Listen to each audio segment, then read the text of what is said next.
وَلَقَدْ يَسَّرْنَا الْقُرْآنَ لِلذِّكْرِ فَهَلْ مِن مُّدَّكِرٍ اعوذ باللہ من الشیطان الرجیم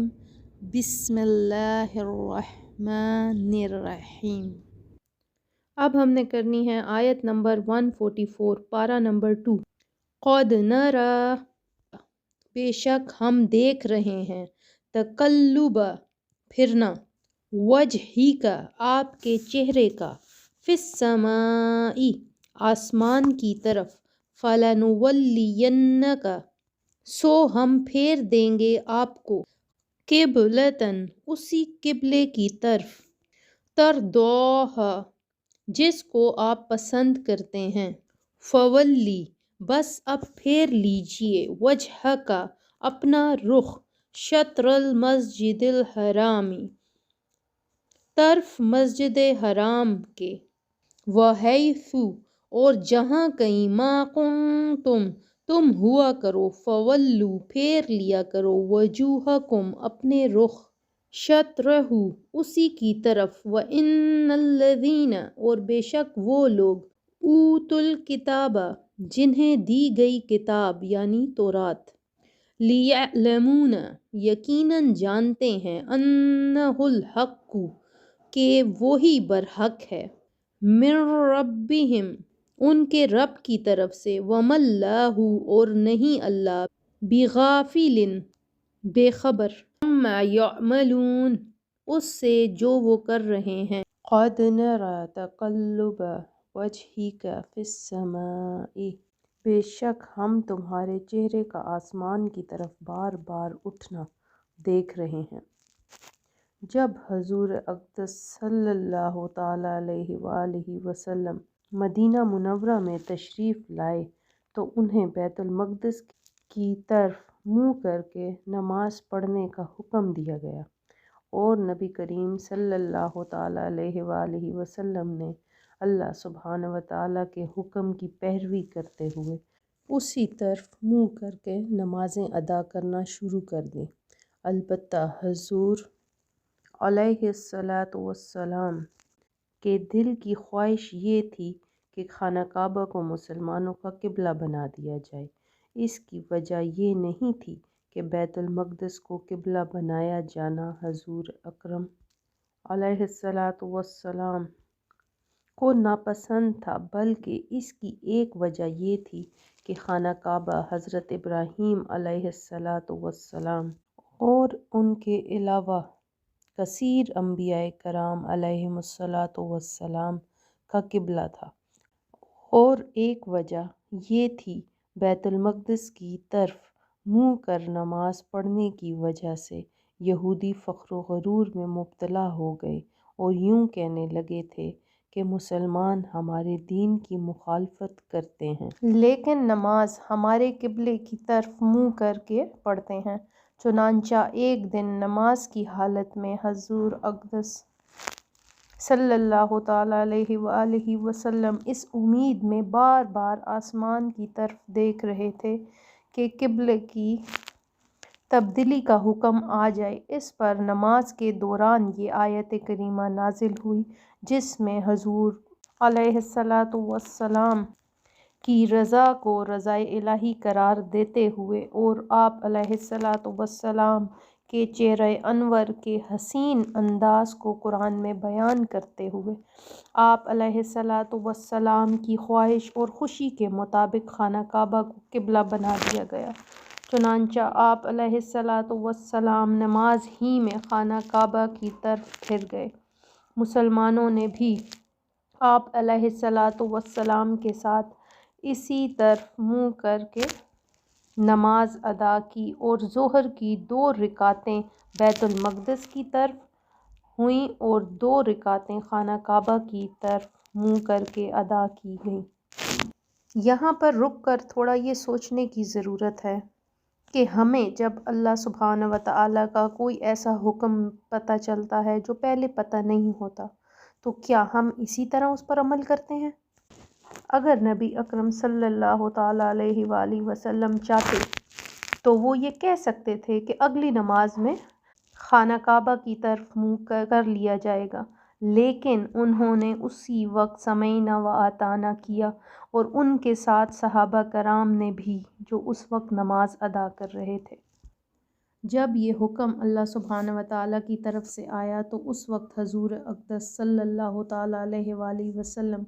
ایک صحابی کے گھر میں نماز ادا کر رہے تھے۔ 4 فرض پڑھ رہے تھے کہ وحی آ جاتی ہے۔ یہ ظہر کا وقت تھا۔ 4 فرض کی 2 رکعت پڑھنے کے بعد تیسری کے لیے کھڑے ہوتے ہی اسی وقت حکم آتا ہے، اور سب حضور اقدس صلی اللہ تعالیٰ علیہ وآلہ وسلم کے ساتھ نماز پڑھنے کے دوران ہی پورا پھیر کر ایک طرف سے دوسری طرف رخ کر لیتے ہیں، اور سب سے آخر میں عورتوں کی صف تھی۔ دیکھیں کیسے خاموشی کے ساتھ قبلہ رخ بدل گیا، کسی نے کیا، کیوں، کیسے سوال نہیں کیے۔ اس کے بعد نماز ظہر کے بعد عباد بن بشر حضور اقدس صلی اللہ تعالیٰ علیہ وآلہ وسلم کے ساتھ جا رہے تھے۔ راستے میں انہوں نے دیکھا کہ بنو حارثہ عصر کی نماز پڑھ رہے ہیں، تو انہوں نے پاس سے گزرتے ہوئے زور سے کہا، خدا کی قسم میں نبی صلی اللہ تعالیٰ علیہ وآلہ وسلم کے ساتھ خانہ کعبہ کی طرف نماز پڑھ کر آ رہا ہوں، تو وہ سب رکوع میں مڑ گئے۔ یہ تھی صحابہ کرام کی فرما برداری، اور یہی ان کا ٹیسٹ تھا۔ اللہ سبحانہ و تعالی ہماری بھی سوچوں کے قبلے بدل دے۔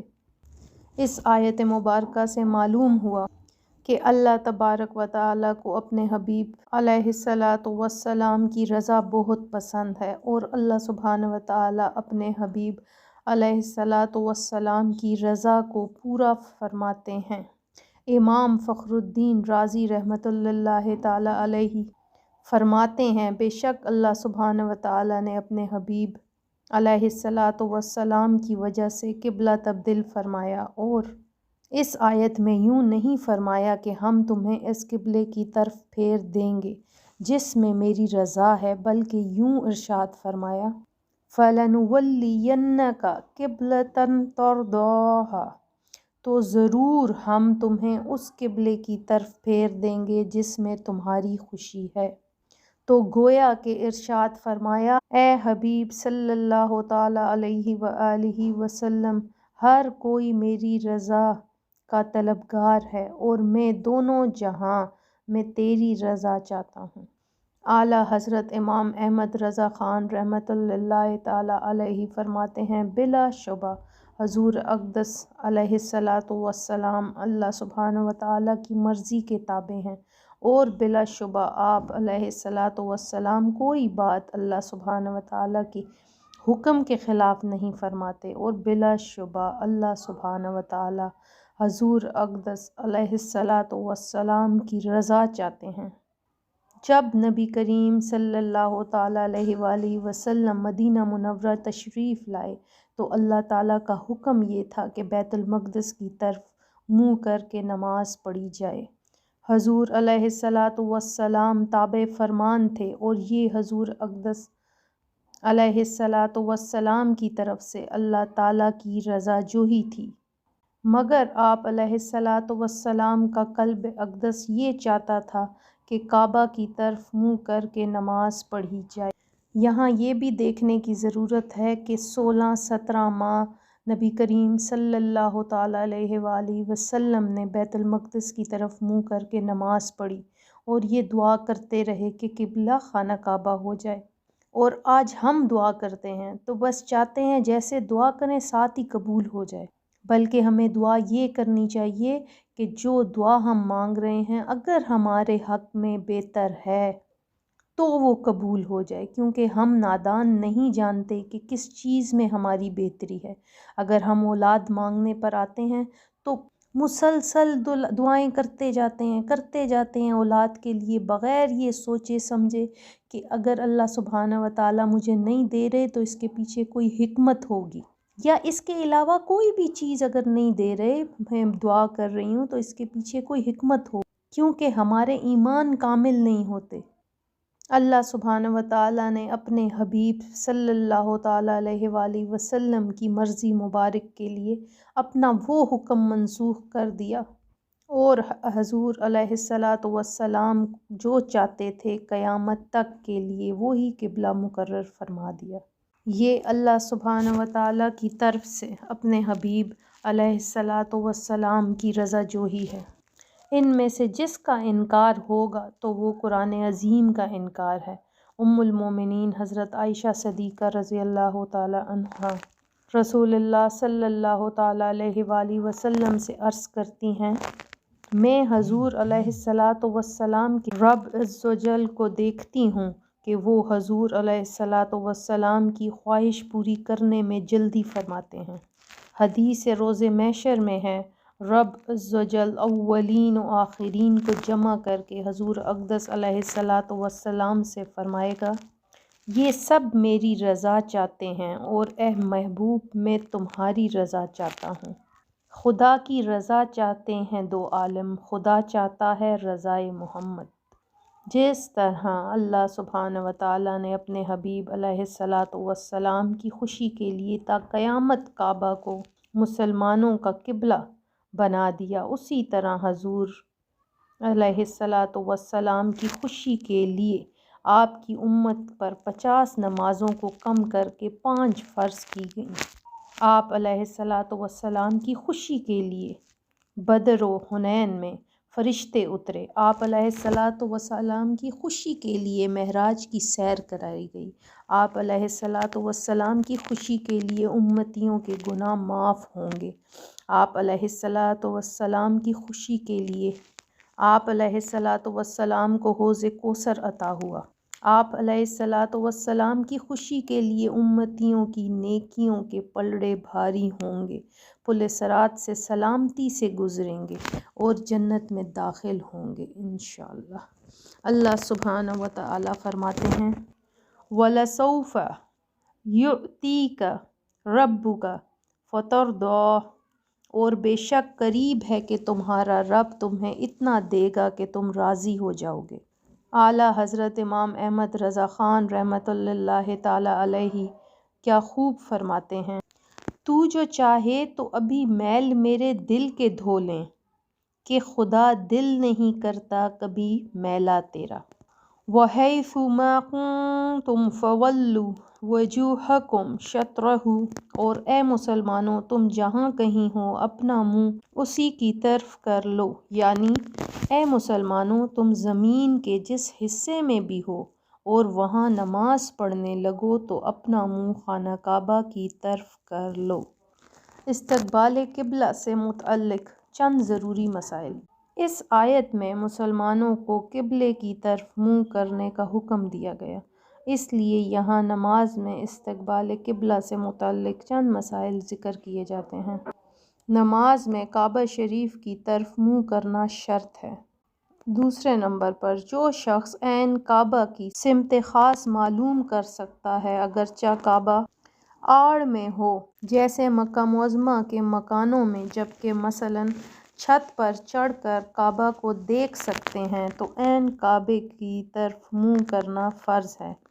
جہت کی طرف منہ کرنا کافی نہیں۔ اور جو شخص عین کعبہ کی سمت خاص معلوم